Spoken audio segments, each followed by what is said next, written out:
نحمده ونصلي ونسلم على رسوله الكريم أما بعد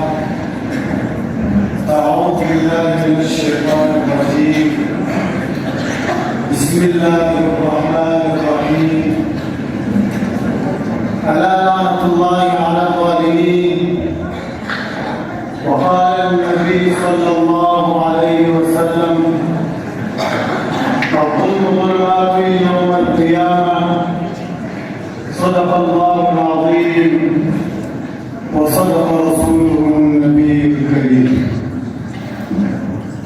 میں ایک دن ظلم کا چہرہ بالآخر نوچ ڈالوں گا میں ایک دن ظلم کا چہرہ بالآخر نوچ ڈالوں گا میرے ہاتھوں میں جگنو ہے اندھیرا کچھ نہیں دیکھتا تراکم خود بخود بیدار رہتا ہے سلامی کو تراکم خود بخود بیدار رہتا ہے سلامی کو اگر تیرا اچھا ہو تو دریا کچھ نہیں دیکھتا عزیزان گرامی آج میری شاندار جاندار تقریری مسابقے میں ظلم کو موضوعی سخن بنا کر آپ حضرات کے سامنے مخاطب ہونے کا شرف حاصل کر رہا ہوں عزیز دوستو ظلم عربی زبان کا لفظ ہے اور لغت میں اس کا معنی ہے زیادتی کرنا بے حکم کو اطاعت کرنا بعض ائمہ لغت نے ظلم کی تعریف اس طرح بیان کی ہے الظلم هو الشيء في غير موضعه امام عبداللہ جرجانی اپنی کتاب التعریفات میں ظلم کی تعریف ذکر کرتے ہوئے فرماتے ہیں الظلم المیل عن الحق الى الباطل اکثر علماء ظلم کی تعریف ان الفاظ سے کرتے ہیں الظلم وضع الشيء في غير محله یہ تمام تعریفات عبارات کے اعتبار سے اگرچہ مختلف ہے لیکن مفہوم سب کا ایک ہی ہے میرے محترم دوستو یہ تو ظلم کی تعریف کی آئیے آپ دیکھتے ہیں کہ ظلم کا چہرہ کس قدر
اپنی قسمت پہ نازا نہ ہو، دور بدلے گا، دور بدلے گا، یہ وقت کی بات ہے، وہ یقیناً سنے گا دعائیں میری، کیا تمہارا خدا ہے ہمارا نہیں؟ وآخر دعوانا الحمدللہ رب العالمین. Voice of Imdadia. Subscribe, like, share, follow, comment.